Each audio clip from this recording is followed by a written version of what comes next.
जब तक दिनेश जी आते हैं और चीफ तिल गेस्ट भी महोदय को लेके। कभी अब युवराज में तिल के लड्डू भी बनाए होंगे ना, फिर हाँ। गुड़गुड़ बनाया होगा, तिल हम्म। की पट्टियाँ बनाई होगी, है, ये भी तो है। उस खाने की बात करती हो आप, इसलिए करती हो कि कोई मोबाइल से जाता तो है नहीं, वो खाना दिखाती रहती हो। हम तो बुड़ की लेने जा रहे हैं, नर्मदा मैया की लेंगे हम। और तिल भी बहुत महंगे है अभी इस समय, 200 रुपये किलो तिल है। वैसे कम वाले भी मिल रहे हैं। और गुड़ भी 50 रुपए, 60 रुपए किलो ही है। पता नहीं वो जैविक है या नहीं है, अभी उस पर तो लिखा रहता नहीं है। परम पूज्य स्वामी जी महाराज जी ने तिल पपड़ी और गुड़ वगैरह हम लोगों को दे दिया है कि ले जाओ और खाओ। और जी जी, वो हाँ, हमारे यहाँ पर प्रसाद में भी कुछ जो गाजर का हलवा भी तो दिया था। हाँ हाँ, गाजर का और हलवा वो दिया था। वो इतनी अच्छी है वो गुड़ गुड़ उसमें बहुत ही ऐसे मिठास कम है, मगर अच्छा है गुड़ प्रसाद बढ़िया। सुबह से जब मकर संक्रांति का स्नान करेंगे तो सबसे पहले शरीर में तिल पीस करके बढ़िया उसको लगाना है। और मंत्र के साथ अष्टप्रांते रथप्रांते विष्णुक्रांते वसुंधरे मृत के हर में पापम योनिया पूर्व संचितम। जितने भी हमारे द्वारा किए गए शरीर से पाप है उसका नाश हो, हस को हरे। और फिर स्नान करना है। और तिल लगाने से बहुत ही आनंद आता है। तिल तो हमेशा लगाना चाहिए कभी कभी। और तिल को पीस करके खूब और पूरे शरीर में लगाएं और उसका आनंद लें। फिर देखिए कितनी जो है शरीर में चमक और मुलायमता और वो आती है जो शैम्पू और उसमें नहीं आती है। तो ये हमें करना चाहिए।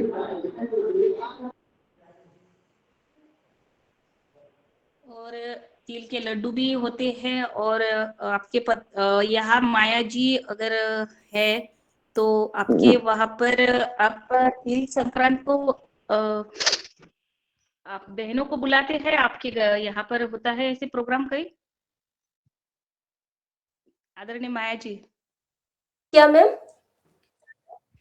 जैसे कि हम तिल संक्रांत अभी आ रहा है, और हमारे यहाँ क्या होता है, मकर संक्रांति पर सभी अपने जो आसपास के पड़ोसे वाले हैं, बहनें हैं, उनको हम मकर संक्रांति का तिल गुड़ देते हैं, और सुहासिनी का जो वान कहते हैं वो भी देते हैं।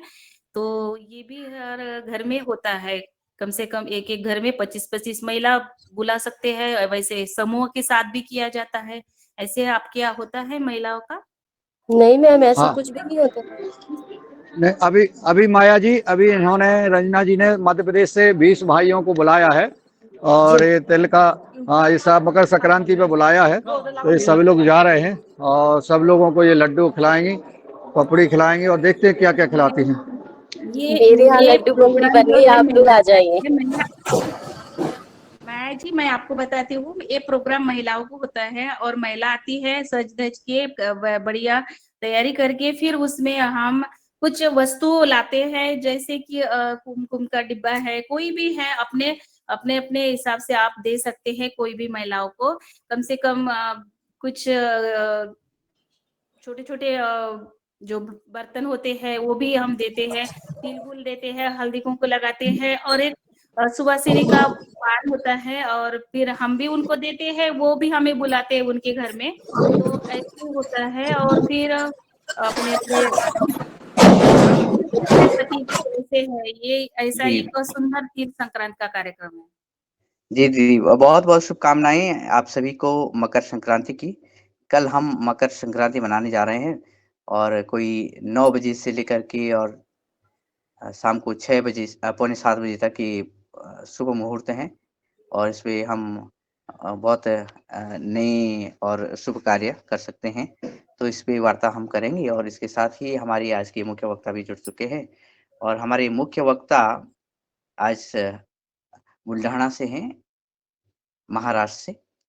आज कल हम बीजों पर चर्चा कर रहे थे, बीजों के संरक्षण पर चर्चा कर रहे थे और बीजों के संरक्षण में हमने देखा कि बहुत सारे किसान अलग-अलग तरह से बीजों को बचा रहे हैं और अलग-अलग तकनीक के साथ उनका संरक्षण कर रहे हैं। साथ में दूसरे किसानों तक भी इनको भेज रहे हैं। और इसी क्रम में आज जब हम आदरणीय रमेश घुगे जी, जो कि हमारे मुख्य वक्ता हैं, उनको सुनेंगे, तो हम ये पाएँगे कि वो बीजों में से प्याज के बीजों को बचा रहे हैं, उनको बढ़ा रहे हैं, आगे बढ़ा रहे हैं। वही कहेंगे कि कैसे उनका उत्पादन कर रहे हैं और किस विधि से, किस तरह से कर रहे हैं। एक ख़ास बात है कि प्याज एक ऐसा विषय है, जो कि हमारे किचन से लेकर संसद तक गूँजता है और उसका स्वाद सभी चखते हैं।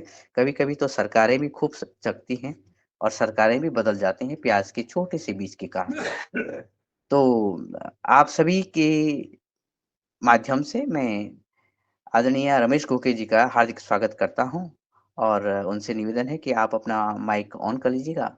हो सके तो कैमरा भी ऑन कर लीजिए और योगाहार के इस मंच पर, जो कि अब 4 वर्ष पूर्ण करने जा रहा है और नित्य और निरंतर योग और आहार की बूते हम अपने स्वास्थ्य को, अपनी खेती को और इस दुनिया को स्वस्थ रखने की ओर अग्रसर हैं, कदम बढ़ा रहे हैं। तो इस क्रम में आप अपना योगदान अपने ज्ञान और अनुभव के माध्यम से दीजिएगा और ये बताइए कि आप जो ये प्याज बचाने का अभियान, प्याज के बीजों का संरक्षण और उत्पादन किस तरह से कर रहे हैं? तो पहले तो आप कहाँ से हैं? आप कितने खेती करते हैं? आपके साथ कितने लोग जुड़े हुए हैं? किन-के लिए आप सहयोग देते हैं? ये बातें भी आप साझा करिएगा। बहुत-बहुत स्वागत है आदरणीय रमेश घुगे जी। नमस्ते जी, गुड मॉर्निंग। हेलो। हाँ जी, हम आपको सुन पा रहे हैं। हाँ, वो जो प्याज का खेती रहता, वो हमारे एरिया में बहुत ज़्यादा ही फैला दिया है। आवाज़ आ रहा है सर? हाँ, जी, जी, जी, आ रही है। आवाज़ आ रहा है। हाँ, हम बीज तैयार करते हैं, तो हम कंपनी से ओनियन भेज देते हैं हमको। वो हमको एक-एक निकाल के उसको लगा देना पड़ता, वो खेती में।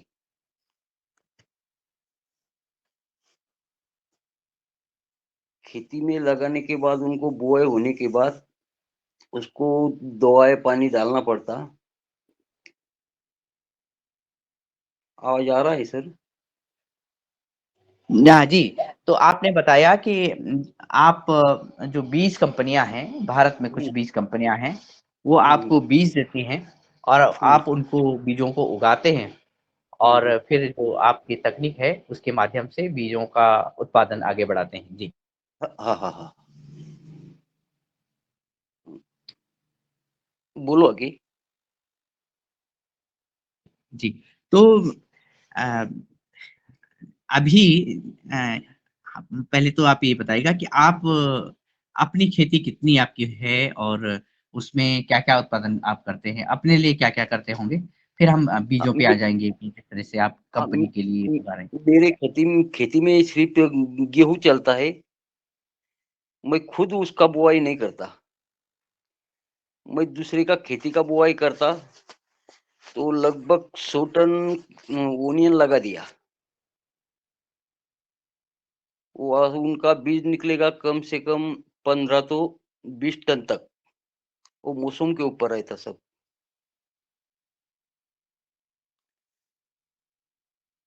जी, तो आपका कहने का मतलब है कि आप जो बीजों को यानी प्याज़ के बीजों को उगा रहे हैं, वो अपने हुँ, खेत में ना करके नहीं दूसरे के अपना खेत पर। खेती, हाँ, दूसरे के खेत जी, में करता।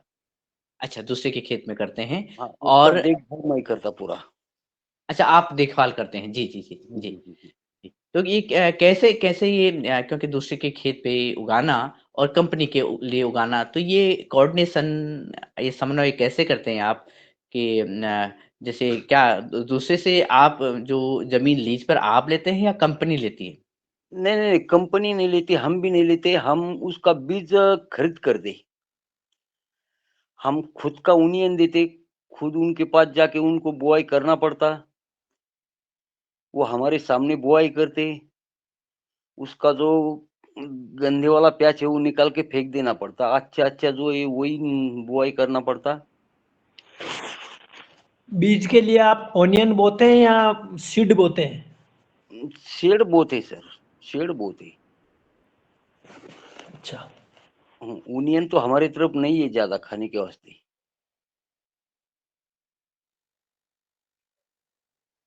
शे- पूरा शेड ही रहता हमारी तरफ, बुलढाना डिस्ट्रिक्ट महाराष्ट्र में। जी, तो हाँ। यानी हम ये बात समझे हैं कि जो बीज आप उगा रहे हैं, वो हम्म, उसके उसके आप गाइडेंस देते हैं किसान को कि किस तरह से आपको बीज को उगाना है और किस तरह से बुआई करनी है, उगाना है हाँ और उसको आगे बढ़ाना है। कुल मिलाकर बात ये है ना? हाँ हाँ तो हाँ। अब क्योंकि हम यहाँ तक पहुँचे हैं कि आपकी देख-रेख में ये जो कई टन बीज हम्म, उगाया जा रहा है, तो हाँ किस तरह से क्या-क्या देख-रेख क्या-क्या आवश्यकताएँ हैं? क्या केयर करते हैं आप जो प्याज़ है उसके बीजों को बढ़ाने के लिए जैसे खेती की जुताई से लेकर के फिर प्याज़ को लगाना या अच्छा एक प्रश्न अभी गणपत लाल जी का भी था कि आप प्याज़ से नहीं आप बीज की बुवाई करके ही उगाते हैं। तो ये हमें बताइएगा कि किस तरह से आप खेत की तैयारी से लेकर के और बीजों के भंडारण तक ये प्रोसेस होती है?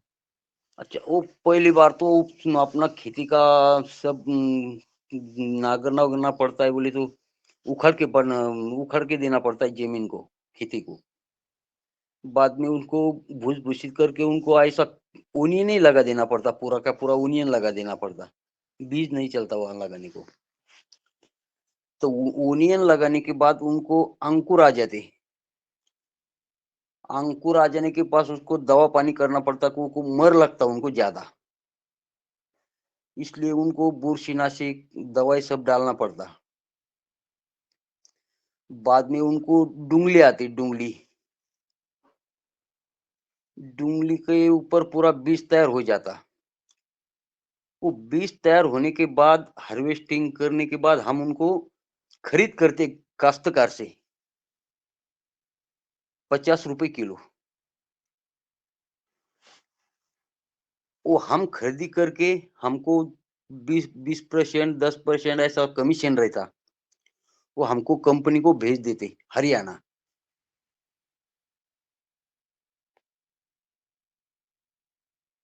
बोलिए सर। और जी, तो यानी बात ये आई कि हम प्याज़ के बीजों के उत्पादन के लिए प्याज़ के बीजों की छिड़काव न करके प्याज़ को बोते हैं, उससे जो बीज निकलते हैं, उनको आप आगे भेज देते हैं यानी कंपनी को भेज देते हैं।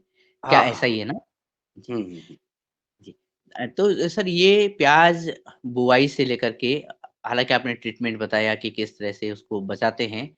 तो हम्म जब प्याज़ का अंकुरण हो जाता है, प्याज़ के जो कांदा है उसमें अंकुर हो जाता है, पौधा निकल जाता है और हम्म। पौधा निकलने के बाद जो बीज बनने की प्रक्रिया तक आप क्या-क्या करते हैं कि क्या खाद-पानी क्या उसमें कितना केमिकल्स लग जाता है? नहीं, ज्यादा कम से कम केमिकल डालने पड़ता सर। वो क्यों, तो केमिकल की वजह से वो गंदा हो जाता आगे।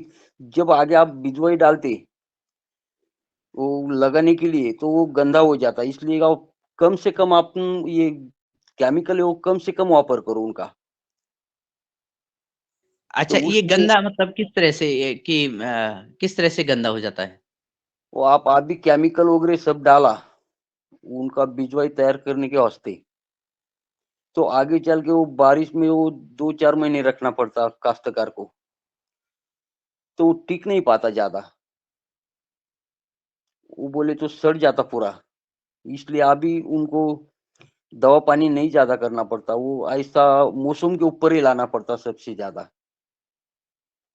वो ये उनके ऊपर ज्यादा वो भूरी और मवा तुड़तुड़ी यही आता, तो इसके लिए एक स्प्रे करना है, सिर्फ ज्यादा नहीं है। जी, तो ये स्प्रे के लिए आप क्या स्प्रे करते हैं ताकि ये तो थोड़ी ये फंगस ना लगे? स्प्रे करना पड़ता उनको अपना कृषि का दवाई मारना पड़ता, बोल तो उनका नाम रहता कराटी। कराटे और M45 वो 20-20 मिली छोड़ना पड़ता है, ज्यादा नहीं है, वो स्प्रे करना पड़ता है उनका। जी।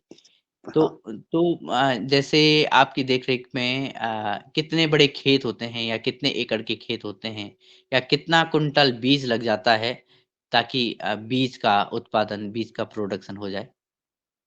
अभी मेरे पास 100 टन माल हम बुआई किए वाली है। एक बार तो फिर बताइएगा सर, एक बार फिर बताइएगा। 100 टन बुआई किए वाले हम। 100 टन के अंदर बीज निकालता 15 से 20 टन। जी। हाँ, तो 15 के 20 टन के बीज निकलता है, कम ज्यादा हो सकता है। तो पूरा जी। बीज हम खरीद करना पड़ता है काश्तकार से। उनको रेट कम ज्यादा हुआ तो काश्तकार ने को छोड़ो मत, छोड़ने के बाद वो काश्तकार पूरा काम से चले जाता, वो बहुत महंगा रहता। लगभग हमारी तरफ 50 रुपए किलो चलता वो। तो ये वो हम 50 रुपए किलो, 50 रुपए हाँ, किलो? 50 रुपए किलो हम काश्तकार से लेते। जी। जो कंपनी आगे से भेज देते हैं आपलं बिकते, वो 2000 रुपए किलो रहता सर। अच्छा, यानी हम काश्तकार से 50 रुपए किलो खरीदते हैं और हाँ, जब कंपनी को भेजते हैं तो कंपनी हमें देगी 2000 रुपए किलो। नहीं नहीं, हाँ तुमको देगी 2000 रुपए किलो, लेकिन हमका हमें उसके 15% 20% हमारा कमीशन रहता उसके अंदर। अच्छा, जी, जी। हम्म, वो कंपनी आपको बिकते 2000 रुपए किलो।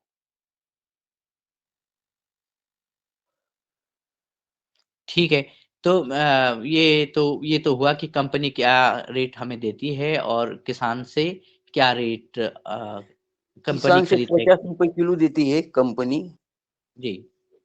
और यहाँ कंपनी के अंदर वो पैकिंग हो जाता पूरा माल। वो पैकिंग होने के बाद उनका रेट बढ़ जाता, 2000 रुपए किलो हो जाता सर। जी, जी। तो इसमें अगर देखा जाए कोई काश्तकार है जिसने बीज लगाया तो हम्म। उसका बीज माने वो उसका जो बीज पर लगने वाला पैसा कितना लग जाता होगा? यानी अगर उसने 1 किलो बीज बोना है, तो क्या हम्म। उसका वो 1 किलो का पैसा लगाएगा या फिर आप ही उसको बीज देंगे? नहीं नहीं, वो पैसा नहीं लगाता, हम ही देते ना उनको बीज लगाने के लिए। बीज नहीं रहता, वो ऊनी नहीं रहता सर। जो आप ओनियन काटते ना, काटते के खाने के वास्ते, हाँ। वो वही ओनियन लगाना पड़ता, बीज नहीं रहता वो। जी। उनको ही अंकुर आ जाता। प्याज ही बोते हैं। प्याज, इनका कहने का मतलब प्याज ही बोना पड़ता है, सीड नहीं। प्याज प्याज तो प्याज लगाना जी। पड़ता, उसको अंकुर आ जाता, उनको बीज आ जाता आगे। ये तो मेरा वाला। हम्म। अच्छा, जी, जी। हम्म। ठीक।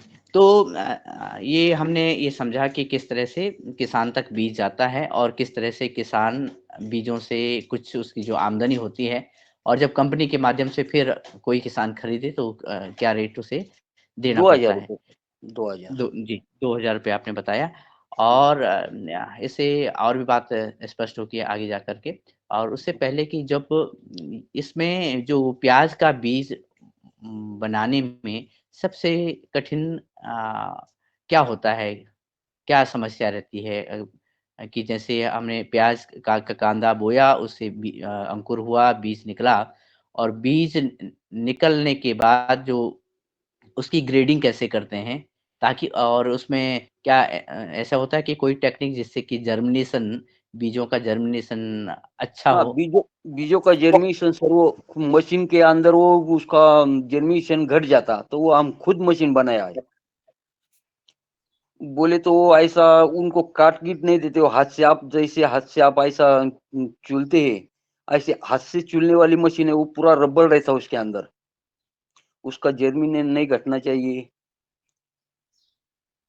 ऐसा वो पूरा 90% 95% पूरा जर्मिनेशन आना चाहिए, इसलिए हम खुद मशीन बनाते, खुद हार्वेस्टिंग करते और कंपनी को भेज देते। वो मशीन का खर्चा वो पूरा कंपनी का रहता। जी, तो जो ये मशीन होती है, ये कंपनी देती है या फिर आप लोग खुद ही बनाते हैं इस मशीन नहीं, को? हम खुद बनाते हैं सर जी। तो फिर वो आप मशीन कंपनी को बेचते होंगे, फिर कंपनी को बेचते हैं मशीन या फिर कंपनी किराया देती है इस मशीन के? नहीं, मशीन तो हमारे पास ही रहती पड़ी वाली इधर ही। जी, तो ये जो मशीन आप बनाते हैं और जो सामान्य जो दूसरी मशीन होती है बीज निकालने की, प्याज़ के बीज निकालने की, तो हुँ। उसमें क्या ऐसा अंतर होता है कि जो दूसरी मशीन्स हैं उनसे जर्मिनेशन कम होता है और जो आपने बनाई है उससे प्याज़ का जो जर्मिनेशन निकलने वाला जो बीज है उसका जर्मिनेशन अच्छा होता है? नहीं, अभी तक तो मशीन निकली ही नहीं सर, वो हाथ से करते सब ऐसा पाव से, ट्रैक्टर ऊपर चढ़ाते, उनका चूरा करते, वो ऐसा हवा से निकाल लेते उनका भूसा, या हाथ से करते सब, मशीन के अंदर नहीं करते अभी तक। सिर्फ हमने ही मशीन बनाया ये पिछले साल में।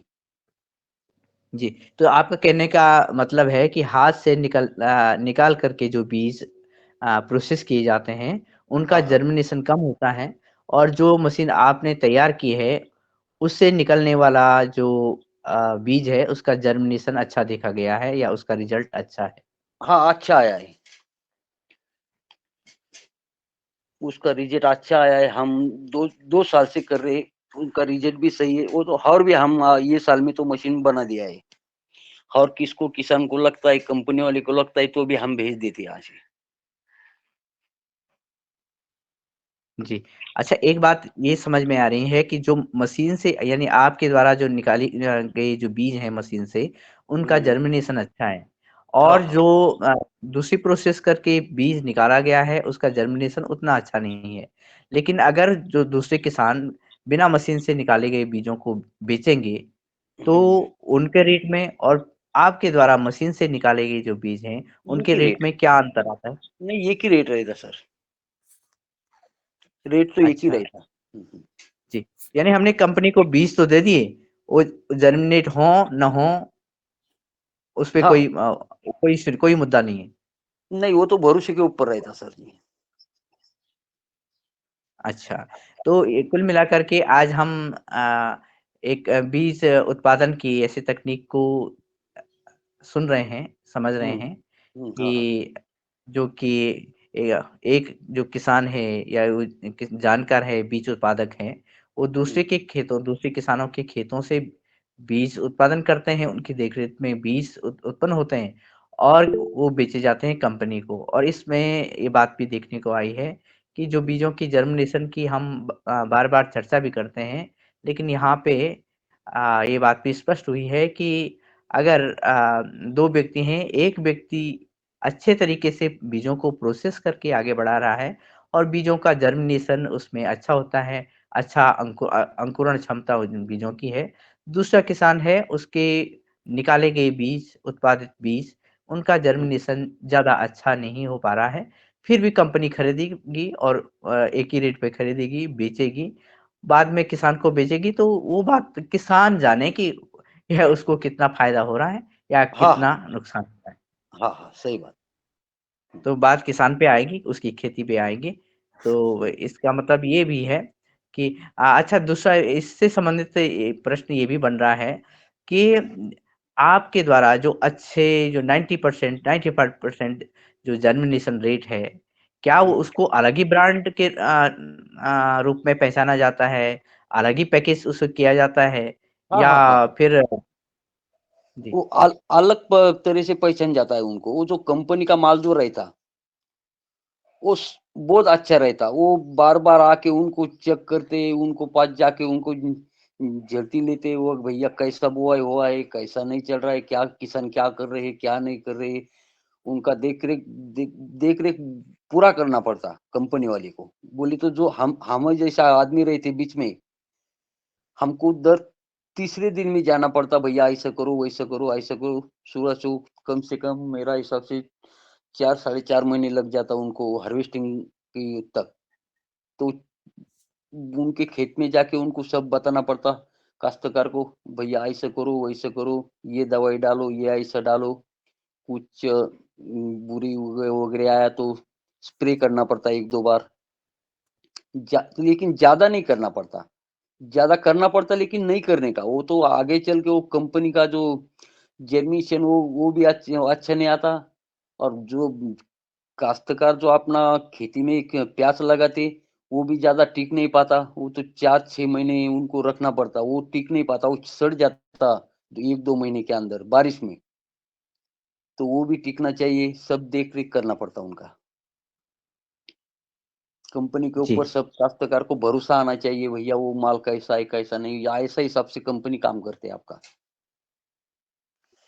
अच्छा, तो अभी जैसे आप बता रहे थे कि 100 टन बीजों को का उत्पादन किया जाएगा या बीज बोया गया है या हाँ वो और प्याज प्याज प्याज सर जी, प्याज 100 प्याज टन बोल रहा प्याज। हूँ। ठीक है, हाँ। तो 100 टन प्याज से कितने टन की संभावनाएं हैं कि इतने टन बीज का उत्पादन हो जाएगा?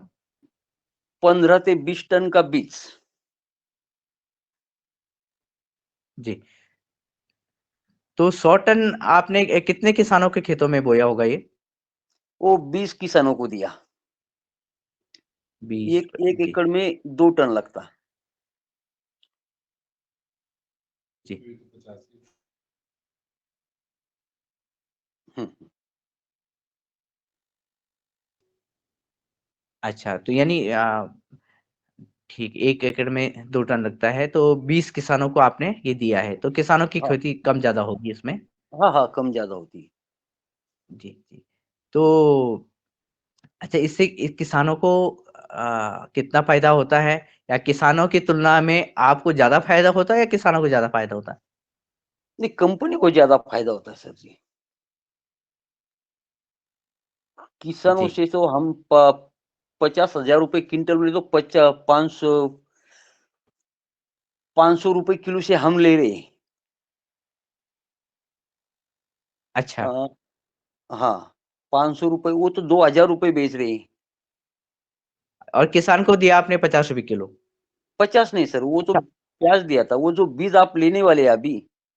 हाँ, ये वाला हाँ, अच्छा। हाँ, ये तो 500 रुपए किलो लेते हैं आप किसान से। जी, और आप कंपनी को क्या रेट अच्छा, कंपनी तो डायरेक्ट आपको फिर कमीशन देगी? हाँ, कमीशन देगी 15-20% जो भी अपना जो क्लियर होए वाला है वो उसका वो दे देंगे, और कंपनी उसको खरीदी करके ले जाती। तो ये कंपनी तो माला-माल हो जाती फिर तो? हाँ, बहुत मालामाल हो जाता। तो आपके पास क्या ऐसे उदाहरण आए हैं कि जब किसानों ने देखा हो कि कंपनी को खूब फ़ायदा हो रहा है, तो हाँ। अपनी छोटी कंपनी खोली जाए, ऐसे कुछ हुआ है? हाँ, हाँ, बहुत खुलते हैं ना। वो हमारी तरफ वही फैले वाला है सब कंपनी, प्याज वाली वही कंपनी है सब पूरा। लेकिन काश्तकार जो है वो प्याज लेने के लिए बहुत खर्चा आता। अभी ये साल बुआई करने के वास्ते हमसे कम से कम 100 रुपए किलो से प्याज लाया, और किसान को दिया 25 रुपए किलो। वो तो कंपनी का अच्छा, घाटा हो गया वो। आपने हम्म, जी, तो आपने ₹100 किलो प्याज़ खरीदा और किसान को ₹25 किलो दिया। हाँ हाँ हाँ, वो तो तो कंपनी आप तो घाटे ऊपर में का चल रहे पैसा। हैं। नहीं तो ये प्याज़ कंपनी ने दिया ना? हाँ हाँ, कंपनी ने दिया। अच्छा, जी, जी।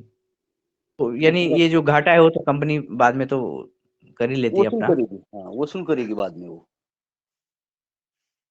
तो सर आप ऐसे कितने छोटी कंपनियों को जानते होंगे, किसान की कंपनियों को जानते होंगे या जो किसानों की कंपनियाँ या फार्मर्स ग्रुप्स हैं ऐसे जो नहीं कि नहीं नहीं इस सर, तरह किसान को तो कंपनी है ही नहीं। अच्छा, हम्म, सब बड़े बड़े लोग को ही कंपनी है। जी। तो आजकल फार्मर्स प्रोड्यूसर कंपनियाँ भी हैं। क्या हम्म, ये लोग नहीं ग्रुप में उगा पा रहे हैं, बीज बना पा रहे हैं अभी? नहीं ग्रुप में नहीं रहते सर, वो सो आप अपने हिसाब से लगा देते। जी, जी। हम्म, तो अ इस तरह से जब हम यानी बीज बनाने की अलग ही एक जब हम एक किसान को देखते हैं, बीज उत्पादक किसान को देखते हैं तो उनकी कहानी अलग है, और जब हम कंपनी के लिए कार्य करते हैं उनकी और कहानी तब अलग हम जी, तो उनकी कहानी अलग है। है। तो आपकी कहानी कैसे शुरू हुई ये कि आप ये कंसल्टेंसी करें, कंपनियों के लिए बीज उगाएँ और किसानों के पास जाकर के उनसे ये उनको प्रेरित करें कि आप कंपनियों के लिए बीज उगाएँ। ये कैसे आपने स्टार्ट किया अपना कार्यक्रम? स्टार्ट हम काश्तकार थे, बोले तो काश्तकार है, अभी भी काश्तकार है हम। लेकिन जो शुरुआती से हम कंपनी से माल ले रहे थे, कंपनी से लेके हम बुआई-वुआई कर दिया, कंपनी को माल भेज दिया, फिर उनको हमारा पहचान हो गए। तब उनको वो कंपनी वाले हमारे पास आ गए, बोले तुम्हारे एरिया में लगा दो, बोले हम इतना दूर से आना-जाना बहुत दिक्कत हो जाता, बोले तुम्हारे से हम ले जाएँगे, बोले हमारा ऐसा करार हो जाता पूरा। करार होने के बाद हमारे उनको अंदर शामिल हो गए। बोले तो एजेंट पकड़ के आए सर।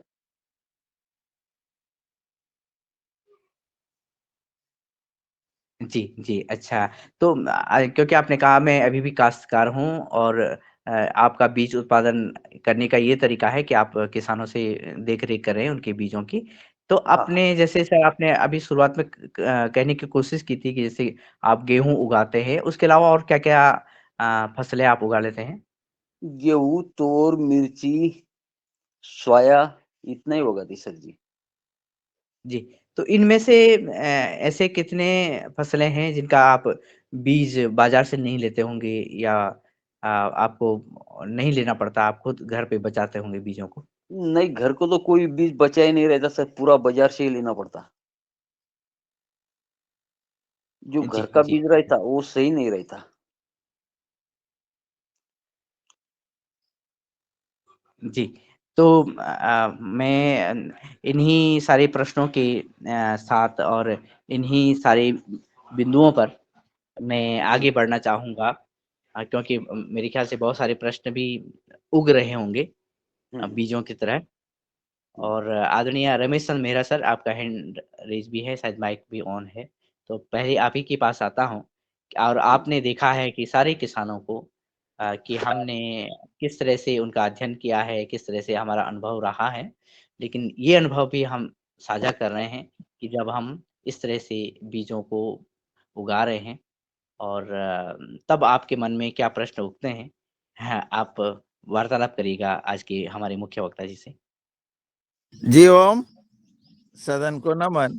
आज की हमारी योग कक्षा बहुत अच्छी रही और जो चर्चा चल रही है सर, इस चर्चा में मैं बीच में से जुड़ा हूँ, क्योंकि अभी हम लोग अपने गांव पलासी में गांव वासियों के साथ बैठ कर के योग की कक्षा शुरू की है आज।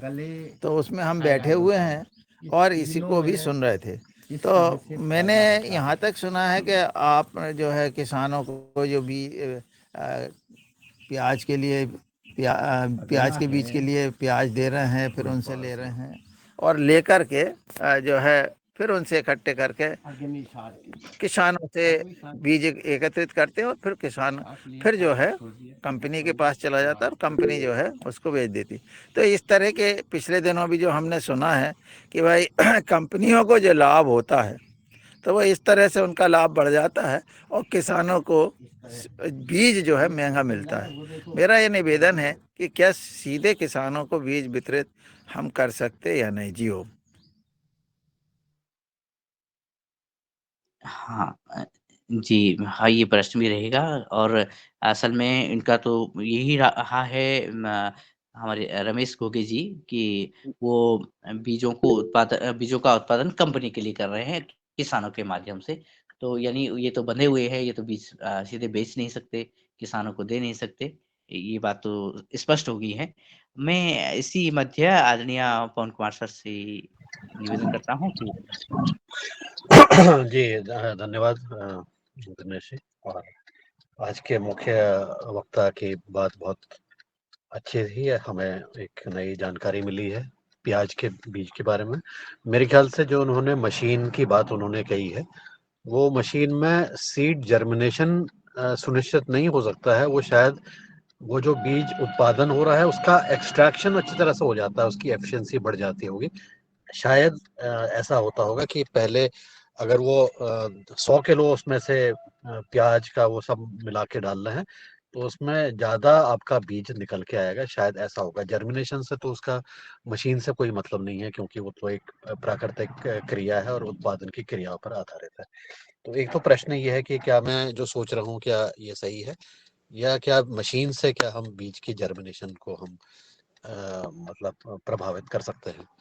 दूसरा जो इन्होंने अपने अनुभव बताए हैं, तो बीज कंपनियों का जो कार्य इस तरह से होता है और वो एक इस तरह से उन्होंने व्यवस्था बनाई है, तो मुझे लगता है कि ज़्यादातर बीज व्यवस्था कंपनियां ऐसे ही काम करती हैं। कोई ज़्यादा कमीशन देती होंगी, कोई ज़्यादा लाभ किसानों को देती हैं, कोई कम देती हैं, लेकिन निश्चित रूप से उसकी जो प्रोसेसिंग होती है, फिर उसकी पैकिंग है, फिर उसकी एडवर्टाइजिंग है, और उसमें होने वाले जो खर्चे हैं, उसकी भी कहीं न कहीं देख रेख करनी पड़ती है। तो सवाल ये है, ये नहीं है कि वो अगर 500 रुपए का लेता है तो वो 500 रुपए में तो नहीं दे सकता है। वो अपनी मात्रा कुछ बढ़ा सकता है, अपने अपना कुछ जो खर्चे हैं उसको जोड़ के या कुछ लाभ लेते हुए उसमें सम्मिलित कर सकते हैं। और फिर लेकिन ये है कि बहुत ज़्यादा किसी का माला माल बहुत ज़्यादा नहीं हो और कोई ज़्यादा को नुकसान नहीं हो, ऐसा सामंजस्य करने की ज़रूरत है। किसी भी चीज़ में जब हम देखते हैं, तो जब लाभ के मुनाफा ज़्यादा करने लगते हैं और उसका अति हो जाती है, तो फिर वो चीज़ें ज़्यादा समय तक नहीं चलती हैं। तो ऐसी व्यवस्थाओं के ऊपर हम बातचीत करें, कि ऐसी व्यवस्थाएं बन सकें, और ऐसा अगर ये कार्य कुछ हमारे अन्य किसान सीधे जो है ऐसे किसानों के साथ जुड़ें और अपनी कुछ व्यवस्थाएं बनाएं, तो उस चीज़ को देखने की ज़रूरत है। हाँ, जहाँ तक कि कंपनी की बात है, उसका अगर सीड नहीं बिका तो उसके लिए फिर वो भी लॉस होता है, तो उसके लिए भी उसको अपने आप को प्रोटेक्ट करने की ज़रूरत पड़ती है।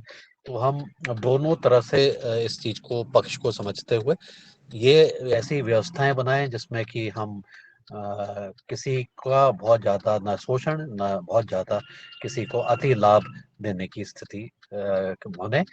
तो ऐसी व्यवस्थाएं क्या हम योगाहार के माध्यम से, हमारे किसान जो जुड़े हुए हैं वो सीधे ऐसे किसानों के माध्यम से जुड़ें और सबको इसमें लाभ पहुंचे, और फिर इस तरह से बीज की जब लागत कम हो जाएगी, तो शायद सबके लिए वो भी लाभप्रद होगा।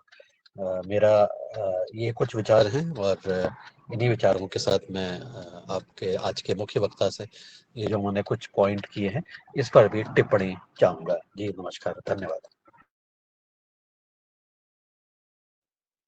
हाँ जी, धन्यवाद सर। ये बात तो निश्चित है कि जब कंपनी किसानों से और किसानों के माध्यम से बीजों को तैयार करवा रही हैं, तो बहुत सारे स्टेप्स उसे लेने पड़ते हैं और किसानों के को बीज देना, फिर उनकी देख-रेख करना, उगाने तक बहुत सारी मौसम के अलग-अलग कंडीशंस हो जाते हैं, तो बहुत बार बीज उतने अच्छे नहीं बन पाते हैं, या फिर जो बीच में रमेश घोगे जी जैसे जो देखने वाले लोग हैं, उनकी भी देखभाल करना कंपनी की बात है। फिर बीजों की प्रोसेसिंग, ब्रांडिंग, आगे की जो प्रक्रिया मार्केटिंग, तो उसमें खर्चा तो लगना स्वाभाविक है। और इस खर्चे में उसके बाद कितना बीज बिका इस पे भी जैसे आपने बताया कि अ, ये कंपनी के हवाले से ही ये कार्य आगे बढ़ते हैं। लाभ या नुकसान की बातें कंपनी झेलती है, वो झेलना ही है उसे। तो दूसरा प्रश्न आपका ये था कि जब मशीन से बीजों को निकालते हैं, तो गुगे जी जब मशीन से हम बीज निकाल रहे हैं, फिर वही प्रश्न सामने आ रहा है, और जब हम हाथ से मैनुअली बीजों को निकाल रहे हैं, तो ये अंतर कैसे आ जाता है कि जर्मिनेशन का अ, एक बार फिर से हम समझना चाहेंगे कि ये जर्मिनेशन आपके द्वारा निकाली गई मशीन से ज़्यादा अच्छा कैसे होता है?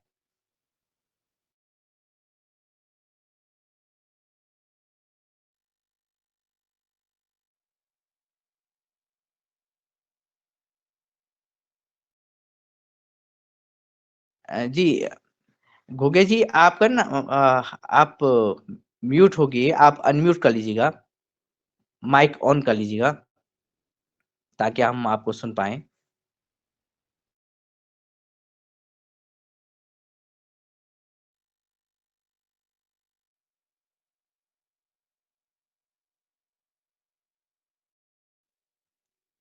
उनकी आवाज़ हम तक नहीं पहुँच पा रही है और तब तक मैं आदरणीय गौर साहब आपका हैंड रेज़ था। आप अपनी बात रखिएगा। हो सकता है तब तक हमारी मुख्य वक्ता माइक ऑन कर पाएँ। हेलो। जी, जी, जी। हाँ, गोगे जी, प्रश्न हाँ, ये था, एक प्रश्न फिर से उभर के वही प्रश्न आया है कि जब मशीन से निकलने वाले जो बीज हैं, वो मैन्युअली जो हाथ से तैयार किए गए बीज हैं, निकाले गए बीज हैं, उनसे बेहतर कैसे होते हैं? उनसे बेहतर जर्मिनेशन कैसे होता है? आपका क्या मानना है? वो जो पहले पुरानी मशीन है, तो उनके अंदर वो बीज निकालता नहीं, वो बहुत हल्का-फुल्का रहता है। वो मशीन के सामने चले जाता है पूरा, तो उसके लिए कम प्रेशर का मशीन बनाना पड़ता है, छोटा मशीन है, एकदम छोटा। बोले तो उसका इतना कम प्रेशर रहता कि 0 प्रेशर रहता उनका, ऐसा ही पकड़ो। 2-3 पॉइंट प्रेशर रहता, वो बीज आगे नहीं जाना है, सिर्फ भूसा ही जाना है। उसके अंदर रब्बल चाहिए, वो लोहा नहीं, लोहा लोहा की वजह से जर्मेनिंग घट जाता, तो उसके अंदर रब्बल डालना पड़ता, रब्बल से घिसना चाहिए उनको भूसा, हार्वेस्टिंग के समय। तो अच्छा, रब हाँ, तो जी, जी, तो आपने ये बताया कि वैसे दूसरी तरह की मशीनें भी हैं, जिनके अंदर हुँ, लोहा लगा हुआ है और जब हाँ, वो लोहे की उस गर्मी से उसका जर्मिनेशन कम हो जाता है, जबकि आपने इसमें रबड़ लगाया है, तो उसका क्योंकि इस पे प्रेशर नहीं पड़ता है और हुँ। जर्मिनेशन अच्छा हो जाता है। तब तो हाथों से निकालने के बीज भी उन पे भी कोई दबाव नहीं पड़ता, तो उनका जर्मिनेशन अच्छा होना चाहिए। हाँ, लेकिन वो लेकिन बहुत क्या दिक्कत में आता। वो हाथ से निकालने के लिए बहुत दिक्कत में आता, बहुत परेशान है इस काश्तकार कि उनका ऐसा मशीन ही निकला नहीं अभी तक, किनको कंपनी में नहीं, किधर भी नहीं है। तो वो ट्रैक्टर का ऐसा उसके ऊपर ट्रैक्टर चढ़ाते, चूरा करते वो हवा से वो हाथ से उपनते वो ऐसा। अच्छा, यानी जब ट्रैक्टर चलाने से या फिर बैल चलाने से भी बीजों को निकाला जाता है, हाँ, हाँ, हाँ। तो हाँ, फिर तो स्वाभाविक है कि जब ट्रैक्टर चलाएँगे तो बीज क्योंकि वो तो नादान बीज है, बहुत ही सॉफ्ट बीज होंगे, तो उनके जो उनमें ज़्यादा प्रेशर पड़ जाता होगा। नहीं, नहीं, ट्रैक्टर से प्रेशर नहीं पड़ता सर जी, वो बहुत ढीक पड़े वाला रहता ना, वो ढीक के ऊपर चढ़ाना पड़ता, वो चूरा होने के बाद हाथ से उपनते उनका। वो रबड़ रहता, टायर को रबड़ रहता पूरा। जी, जी। तो पहली बात ये तो जो मशीन वाली बात थी वो स्पष्ट हुई है कि मशीन में अगर प्रेशर ना डाला जाए बीजों पे तो वो अच्छा जर्मिनेट करते हैं। दूसरी वाली हाँ। बात थोड़ा-सा समझने में कठिन हो रही है और आदरणीय राकेश गौर जी आपका प्रश्न था, कृपया आप जी सदन में नमन सभी को। सर जी मेरा ये प्रश्न था कि जैसे आपने बताया कि 1 एकड़ में 10 कुंटल प्याज बीज के लिए लगाई जाती है, तो अब ये तो प्याज लगाने वाली बात हो गई, बाकी उसका उत्पादन कितना आता है 1 एकड़ से? कृपया करके थोड़ा-सा मेरे को बताएँ।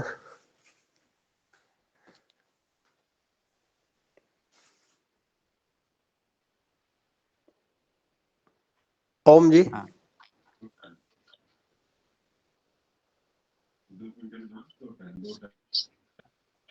हाँ, तो जी गुगे जी राकेश गौर जी का प्रश्न है। वो 1 एकड़ में 10 कुंटल नहीं सर, 20 क्विंटल लगा जाता है, 2 टन। 1 एकड़ में 2 टन लगा जाता है, 20 क्विंटल। तो 20 क्विंटल का बीज निकलता है, एक बोले तो 10 क्विंटल का बीज निकलता है 200 तो 250 किलो।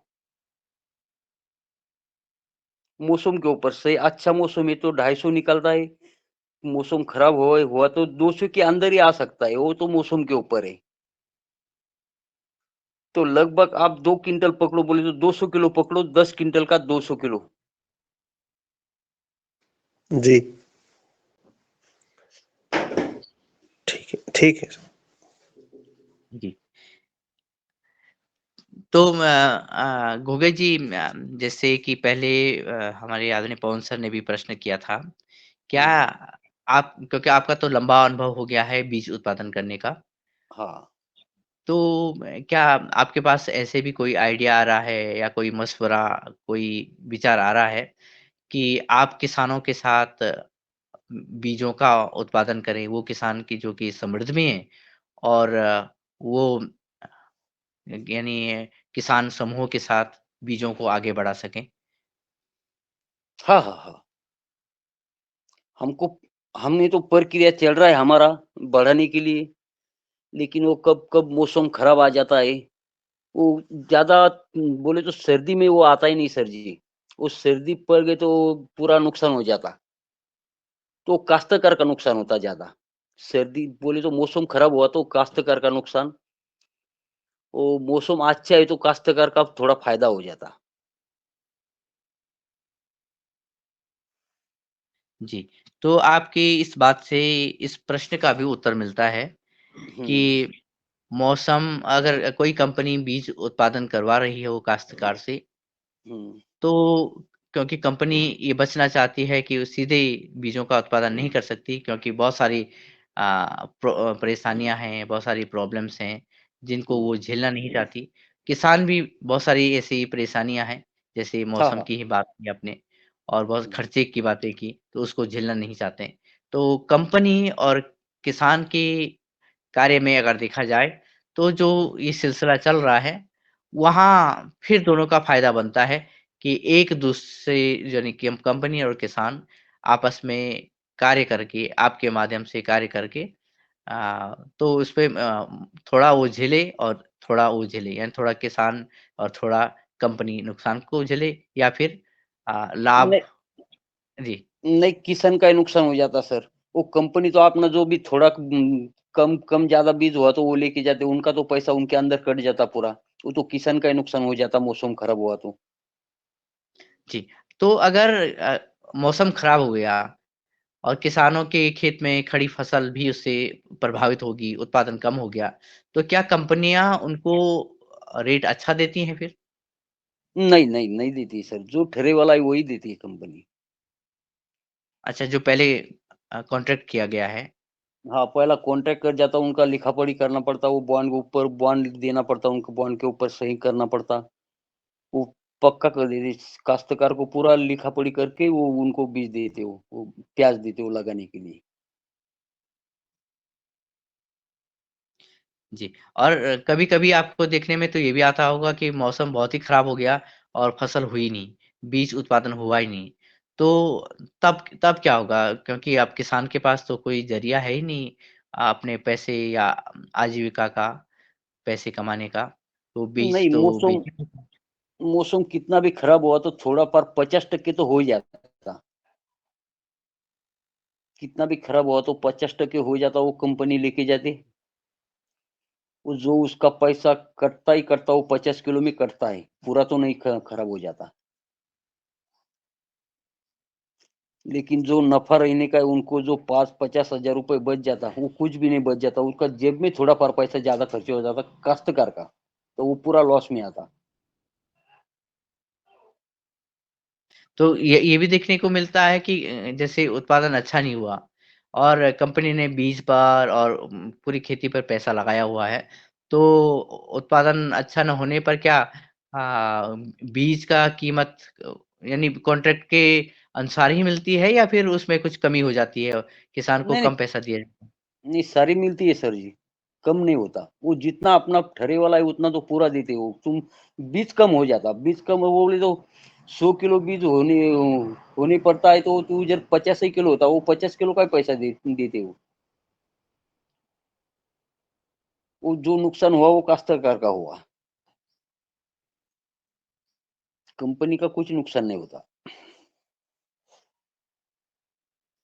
जी, तो जो प्याज़ का बीज उत्पादन हो रहा है, उसको हम अगर नए नज़रिए से देखें या जो आदरणीय रमेश घुगे जी ने बताया, उस नज़रिए से देखें, तो हमारे इस मंच पर उपस्थित आदरणीय सदस्यों के मन में क्या प्रश्न आते होंगे? कृपया हैंड रेज़ करके ही पता चलेगा और आप पूछें घुगे जी से या आपके मन में ये आता हो कि आप भी बीज उत्पादन करना चाहें? आदरणीय राकेश कौर जी, आपका पुनः हैंड रेज़ है।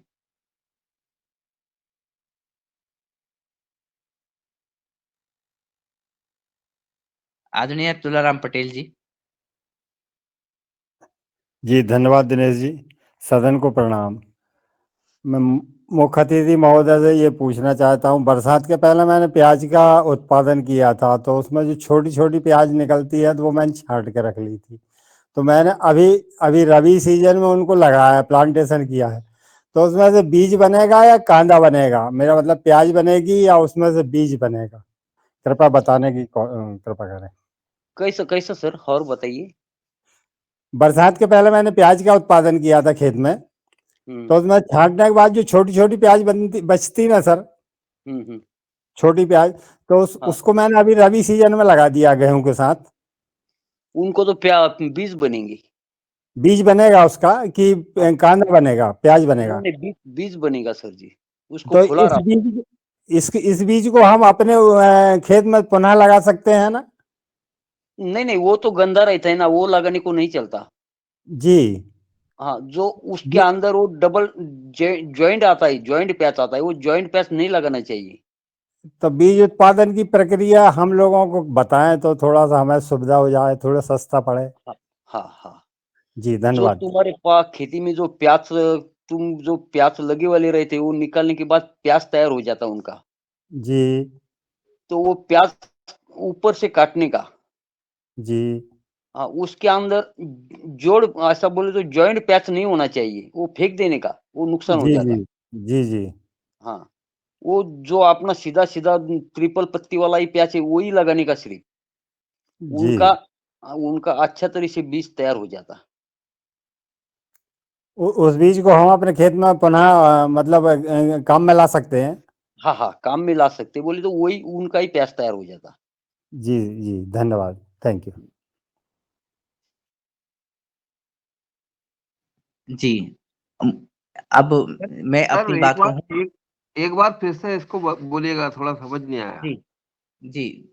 आदरणीय घुगे जी, एक बार फिर से कहिएगा कि किस तरह से आ, बीजों के लिए अच्छे प्याज का, अच्छे कांदे का चयन करें। हाँ, जो आप प्याज लाते तुम, जो प्याज अपनी खेती में वो निकल जाता, प्याज को खाने वाला प्याज, उनको बोले तो जो ऊपर से काटने का है, काटने के बाद वो अंदर दिखता, वो जॉइंट है कि सिंगल है, जो सिंगल है वो लगाने का। जो सिंगल लगाया उसका बीज अच्छा तरह से पक जाता, वो अच्छा भी निकल जाता, तो वही लगाने का। सिर्फ जो जॉइंट वो फेंक देने का, वो नहीं लगाने का। उनके बाद वो जो आगे आप बीज डालेंगे उनका खेती में, उनका अच्छा प्याज तैयार हो जाता। 21 महीने में लगाना है ये? हाँ, किस महीने में लगाना है इसको, कब लगाना चाहिए? वो धूप में लगाना पड़ता, उसको गर्मी गर्मी होना चाहिए। वो अभी भी लगाया तो भी चलता है, लेकिन उनको 4 तो 4.5 महीने लगता निकलने के लिए, हार्वेस्टिंग के लिए। तो वो आप बारिश का पहला निकलना चाहिए, ऐसा हिसाब से लगाने का। जितना धूप है इतना अच्छा रहता उनको, वो सर्दी में बारिश में नहीं आता।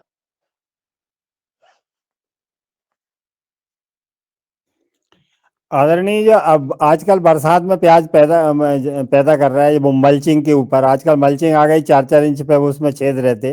नहीं नहीं, वो तो खाने का प्याज हो गई सर। जो आप बीज बीज तैयार करते, जी। वो तो धूप में आता सिर्फ, बारिश में सर्दी में बारिश में नहीं आता, वो उनको आता ही नहीं, कुछ नहीं आता। नहीं, बारिश में अगर मल्चिंग के पे पैदा लगाए हम लोग तो उत्पादन होगा कि नहीं होगा? नहीं नहीं, वो मल्चिंग का तो विषय नीचे जमीन के अंदर है, लेकिन जो फुला रहा था उनको बीज तैयार हो जाता, वो ऊपर हो जाता। नहीं, मैं बीज की बात नहीं कर रहा हूँ, जैसे हमने बरसात में लगाया मल्चिंग पे तो उसको अपन बाजार में बेचने के लिए तो अपन प्याज पैदा कर सकते हैं ना? हाँ, वो बारिश में लगा सकता, सर्दी में लगा सकता, ज्यादा ज्यादा सर्दी में लगा दो, उनका और अच्छा तरीके से आता। नहीं, मैं जिस खेती में वो सब्जी पैदा करता हूँ तो बरसात में कुछ नहीं होता, 4 महीना खाली पड़ी रहती है। तो मैं सोच रहा हूँ कि इस साल मल्चिंग के ऊपर प्याज लगा दूं बरसात में। क्या विचार बरसात आपका? में नहीं, बरसात में तो आता ही नहीं ज्यादा सर जी। जी, मल्चिंग के ऊपर भी नहीं आता? नहीं नहीं, मल्चिंग के ऊपर ही नहीं आता, सर्दी में लगा दो, मल्चिंग के ऊपर सर्दी में लगा दिया तो मेरा हिसाब से लगभग लगभग 110 क्विंटल तक बोले तो 10-11 टन माल 1 एकड़ में निकल जाता।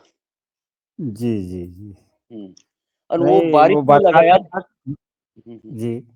वो बारिश में लगाया तो ज़्यादा से ज़्यादा 2-3 क्विंटल निकल जाता। इतना बहुत डिफरेंस ब रहता उसके अंदर। वो तो तुम्हारा खर्चा ही अच्छा। नहीं वसूल हो जाएगा। जी, जी, जी, जी। धन्यवाद, धन्यवाद, धन्यवाद। Thank you sir. जी, तो बातें स्पष्ट हैं कि हम बीज बचाने के लिए जो प्याज़ लगा रहे हैं, तो वो गर्मियों में लगाया गया प्याज़ ही बीज उत्पादन में अच्छा होगा। हाँ। जी, और जो कांदा हम सब्ज़ी के लिए निकाल रहे हैं, वो अलग-अलग मौसम में हम प्राप्त कर सकते सर्दी हैं। में लगाना पड़ता वो। जी? सर्दी में घर का लगाना नंबर शेयर कर देना भैया। जी, घर उनका का नंबर मैं नंबर शेयर शेयर कर रहा हूँ। कीजिए। जी, जी, शेयर कर रहे हैं, आपका नंबर शेयर कर रहे हैं। साथ में ही आदरणीय शरद वर्मा जी, आपका हैंड रेज़ है, कृपया आप सदन को कोटि-कोटि प्रणाम। आज बहुत अच्छी चर्चा चल रही है। तो मैं ये मुख्य अतिथि से चाहता हूँ कि जैसे हम बीज भी लेना चाहें और उसी से हम लोग प्याज भी लेना चाहें, तो कैसे कर सकते हैं? कहते हैं कि प्याज तो अच्छे-अच्छे की आँखों में आँसू ला देता है। तो प्याज जब महँगा रहता है, जिस समय काफ़ी कॉस्ट रहती है, तो कम से कम कितने समय में निकाला जा सकता है प्याज के बीज से प्याज को?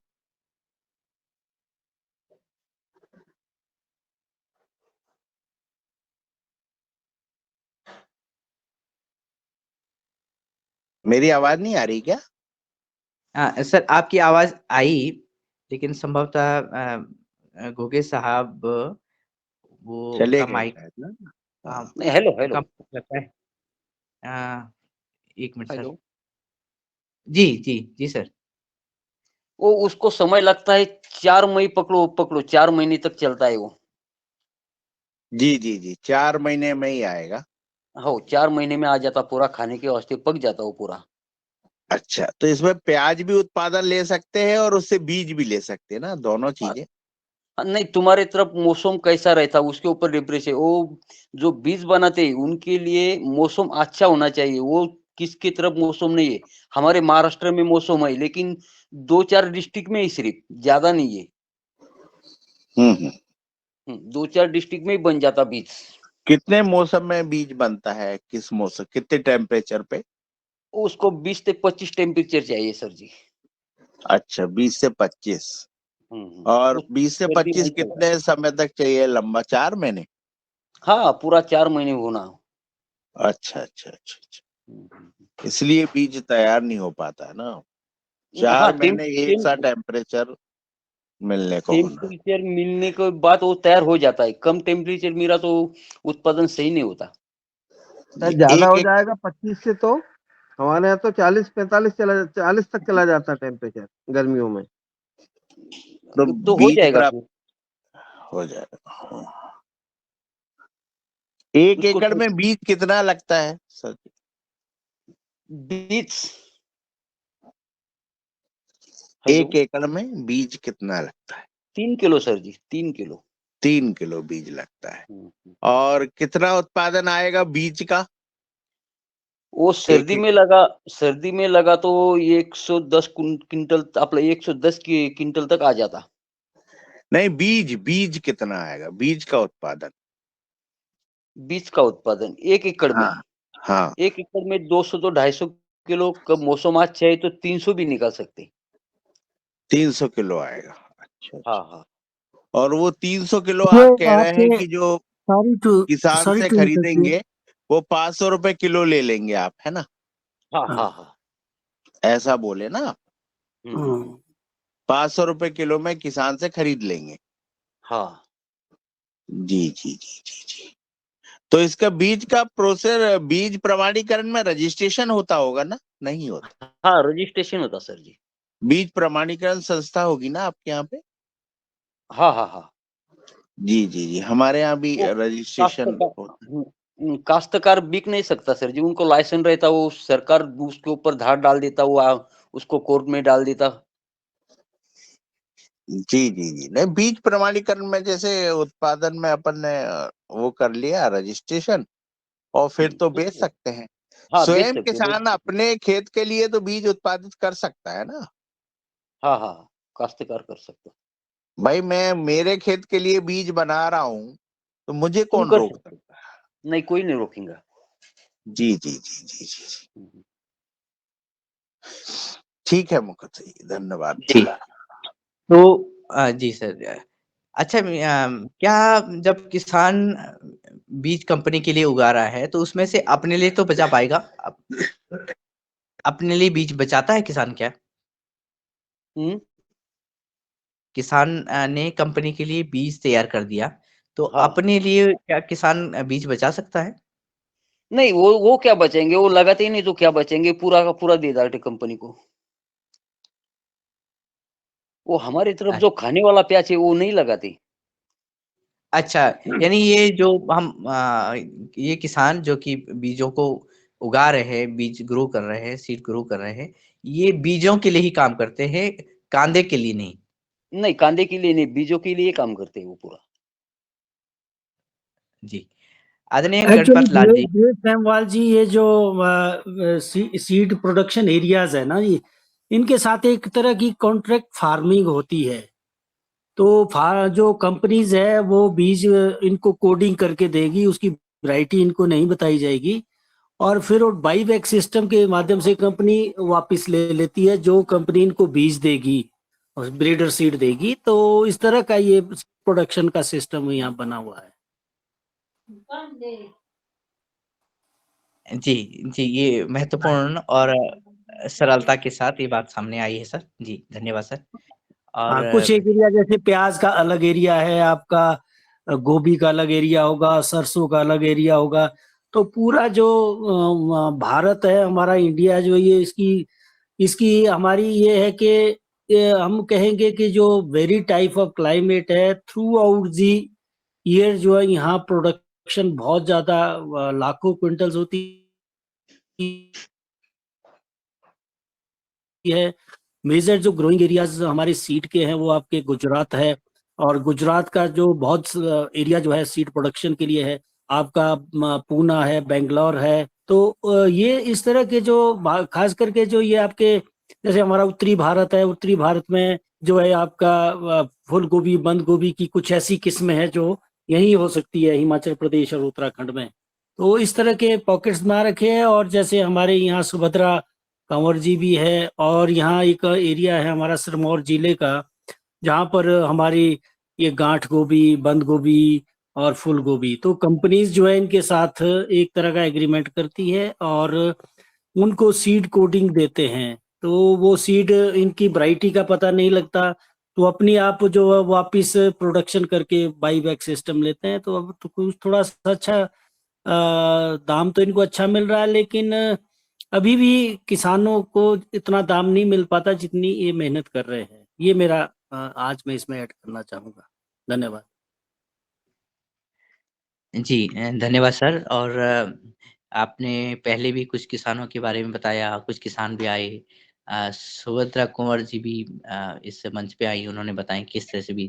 तो कुल मिलाकर के अलग-अलग क्षेत्रों में, अलग-अलग क्लाइमेट ज़ोन में हम जो बीजों का उत्पादन कंपनियों के लिए कर रहे हैं, लेकिन फंडा एक ही है उगाने का, ग्रो करने का, ये बात भी सामने आई है। और सर आपसे ये भी निवेदन है कि आप कुछ ऐसे अन्य किसानों का जो कि अ, हिमाचल से बीज ग्रो करते होंगे या फिर अपने लिए बीज बचाते होंगे, तो उनको भी हम जल्दी सुनेंगे। और फिर पहुँचते हैं आदरणीय रमेश घुगे जी एक के आज पास। मेरी बात हुई है, मिस्टर ललित है मेरे एक सहपाठी है इंडियन विश्वविद्यालय से, जय सेमाल जी। अभी मेरी बात हुई है, वो रेणुका सीड के नाम से वो अपना सीड का प्रोडक्शन और मार्केटिंग करते हैं। तो मैं उनका आपको आज मेरी अभी अभी बात हुई है, उनका बहुत बड़ा एक्सपीरियंस है। पूरे इंडिया, नॉर्थ इंडिया या गुजरात तक वो जाते हैं, किसानों से मिलते हैं, और उनका एक रेणुका सीड के नाम से वो अभी चला रहे हैं। तो अभी मैं आपको उनका कॉन्टैक्ट नंबर दूंगा, जब भी उनको समय होगा तो उनका भी इंटरव्यू लेंगे। धन्यवाद। जी, जी, धन्यवाद सर। ये हमारे अनुभव के लिए और हमारी वार्ता के लिए और भी अच्छा रहेगा, और हमारे अनुभव में और भी इज़ाफ़ा होगा कि हम बीज बचाने, बीज संरक्षण की उस प्रक्रिया से आगे जो कॉन्ट्रैक्ट फार्मिंग है उसको भी समझ रहे हैं कि बीजों को ग्रो करने की दिशा किस तरह से आगे बढ़ रही है और क्या संभावनाएं आने वाले समय में होंगी, ये भी आदरणीय योगाहार सदस्य उस पर विचार करेंगे, गौर करेंगे और कोई नया विकल्प भी सामने पेश करेंगे, ऐसा भी मन में विचार आता है। और इसी क्रम में आदरणीय गणपत लाल जी का पुनः हैंड रेज था, कृपया आप बात रखिए। जी ओम, सदन को नमन। मैं मुख्य वक्ता जी से पूछना चाहता हूँ कि ये जो प्याज बोते हैं और जो सीड ये वापस कंपनी को भेजते हैं, तो ये कंपनी किस नाम से सीड को बेचती है और ये एक उन्होंने मशीन बनाई है, तो ये मशीन की कॉस्ट कितनी अप्रोक्सीमेटली कितनी आएगी, ये बताएं कृपया मुख्य वक्ता जी। ओम।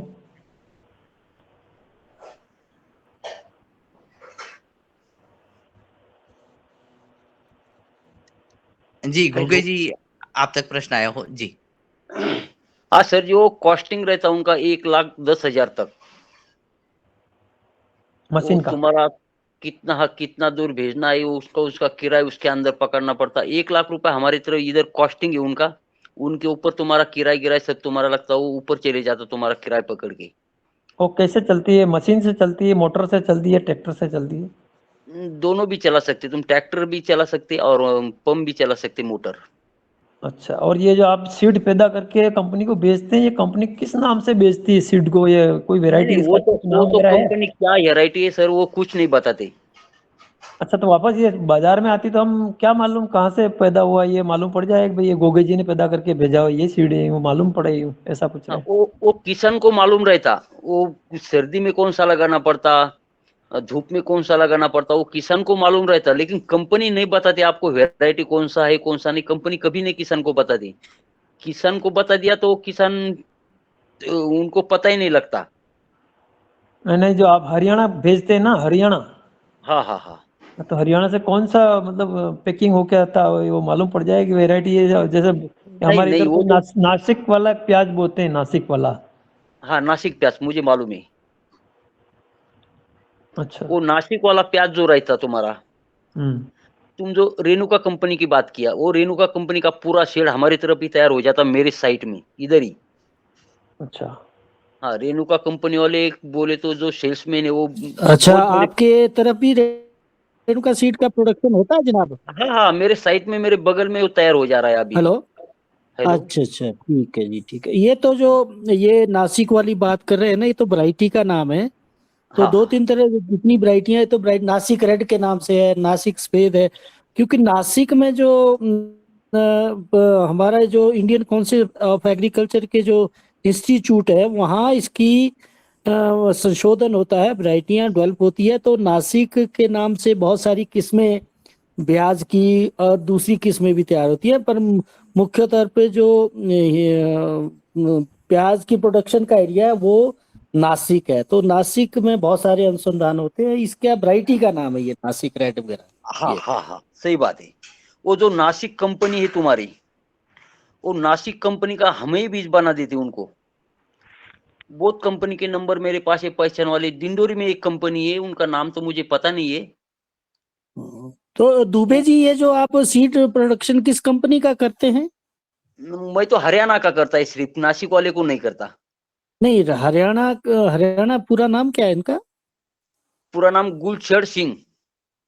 अच्छा अच्छा, ठीक है, हाँ हाँ, ठीक ठीक है, okay, thank you. Thank you.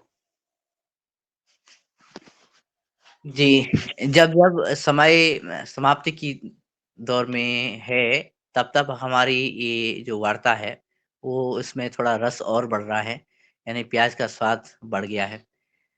तो ये क्योंकि लगता है कि वार्ता तो बात तो अब शुरू हुई है, लेकिन अब समय ने इजाज़त दी है और मैं तो यही कहूँगा आदरणीय घुगे जी से कि आप आने वाले समय में इस कार्यक्रम से बने रहिएगा और आप बने रहेंगे तो आपसे आपके बहुत सारे अनुभव हमें सुनने को मिलेंगे, समझने को मिलेंगे, क्योंकि बहुत सारी ऐसी बातें हैं जो हम छू तक नहीं पाए और वो आने वाले समय में आप हमें बताएँगे क्योंकि जब कार्यक्रम के लास्ट में जो प्रश्न हो रहे थे, उससे आपने बहुत सारी ऐसी बातें बताई कि जिससे संभावनाएँ बढ़ जाती हैं, हमारे कार्य करने की भी और बीज उत्पादन करने की भी।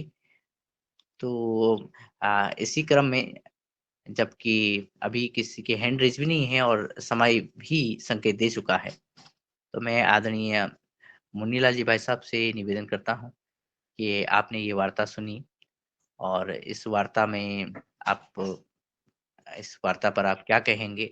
आगे की संभावनाओं पे भी क्या कहेंगे? ये बात रखिएगा। तत्पश्चात आज के सत्र को संपन्न करने ऐसा निवेदन आपसे है। जी, सदन को प्रणाम। और बहुत ही सुंदर आज का वार्ता जो बीज संरक्षण और प्याज, जैसा आदरणीय दिनेश जी ने कहा कि प्याज ने सरकारें गिरा दी, ये बहुत ही कठिन मामला है प्याज का। आज सुबह तो आदरणीय गणपत लाल जी अंजाना ने बहुत ही सुंदर योग कराया राजस्थान से, और हम सब ने उनके साथ योग किया, उनको सुना।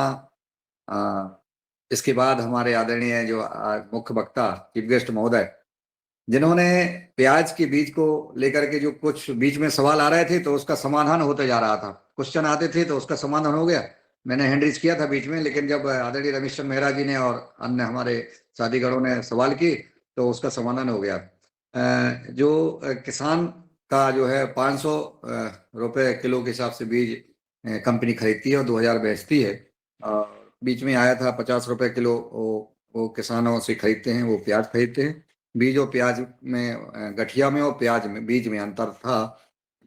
प्रोसीडिंग जो एफपीओ के बारे में भी चर्चा हुई कि अपन समूह बना के किसानों का क्या प्रोसीडिंग कर सकते। विभिन्न प्रकार की जो सदन में चर्चा हो रही है। अभी कल मैं आप लोगों को बताऊं, टीकमगढ़ में कल जैविक बाजार का उद्घाटन हुआ।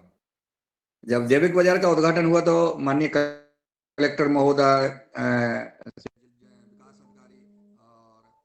सभी डीडीए, कृषि विस्तार अधिकारी और पूरा जिला प्रशासन और सरकार और प्रशासन, सभी अधिकारी वगैरह थे। वहाँ शुरुआत हुई, उसमें अपन ने बताया योगार के बारे में भी हमने विस्तार से बताया कलेक्टर साहब को, डीडीए साहब को। बोले तो बहुत अच्छा कार्य है, और हमने कहा कि ये लगभग 4 साल होने को जा रहे हैं। मैंने उनको दिखाया वहीं से कि 1349 दिन हो गए हैं। तो बोले तो बहुत, हमने कहा किसान और वैज्ञानिक हमारे आपस में संवाद करते हैं। ये जो लगातार चर्चा चल रही थी कि हमें इनको कैसे किसानों को अब बढ़ाएं और इनको कैसे जैविक उत्पाद पर लाएं ताकि हमारा ये चलता रहेगा। केवीके के हमारे वरिष्ठ प्रधान वैज्ञानिक भी थे बीएस किरार साहब, उन्होंने बताया कि अपनी विशेष तारीफ भी की अपने कार्य की और इस व्यवहार कार्यक्रम की, क्योंकि वो एक बार जुड़े भी थे। डीडीए साहब बोले मैं भी जुड़ूंगा। जो अभी वर्तमान में परंपरागत खेती का वो उन्होंने पुष्पन जी और हम सबके साथ जो मीटिंग की थी, उन्होंने कलेक्टर साहब को बताया कि पतंजलि अब 3 साल अपने बीच में काम करेगी तो बहुत ही अच्छा रिजल्ट आएगा। तो सारा प्रशासन बढ़िया उसका वो रहा। तो मैं इस व्यवहार कार्यक्रम के बारे में बोलना चाहता हूँ कि जो व्यवहार कार्यक्रम में जो हमारे किसान और वैज्ञानिक और विभिन्न क्षेत्र के विभिन्न राज्यों की भौगोलिक स्थिति को समझते हुए, क्योंकि विभिन्न भौगोलिक स्थितियां हैं, विभिन्न किसानों की परिस्थितियां हैं, उन सबका समाधान इसमें हो जाता है।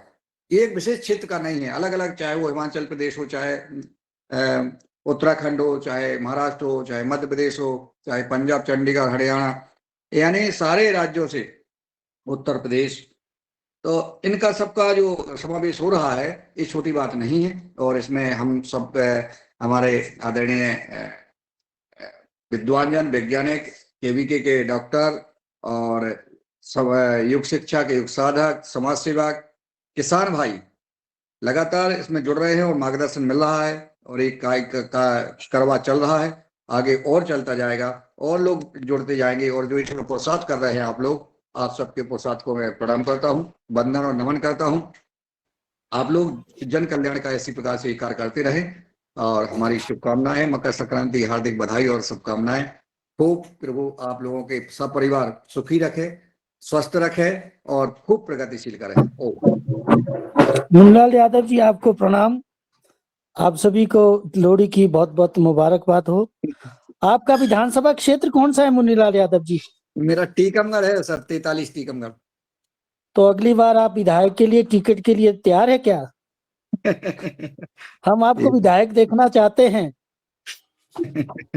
ये तो सब प्रभु की कृपा, आप सबका आशीर्वाद, परम पूज्य स्वामी जी महाराज दयाचार्य जी का आप सबका आशीर्वाद है। बिना किसी चलो के आपको शुभकामनाएं अभी से देते हैं। हम तो मुनीलाल जी को सांसद देखना चाहते हैं। नहीं, अभी तो विधायक से शुरू कीजिए सर। अरे नहीं, ख्वाब ऊंचे ही रखेंगे। चलो बहुत अच्छा, आपको बहुत बहुत शुभकामनाएं। आप बहुत अच्छा प्रधानमंत्री बना दो, सब किसान का भला हो जाएगा। नहीं हम जरूर चाहते हैं, और ये टोपी हमेशा बनी रहे जब भी आप विधायक बने। हिमाचल टोपी है सर, बनना ही नहीं चाहते हैं वो तो। नहीं, उन्हें तैयार करो सर। आप इनको आगे सहयोग दे, हम सब इनके साथ हैं।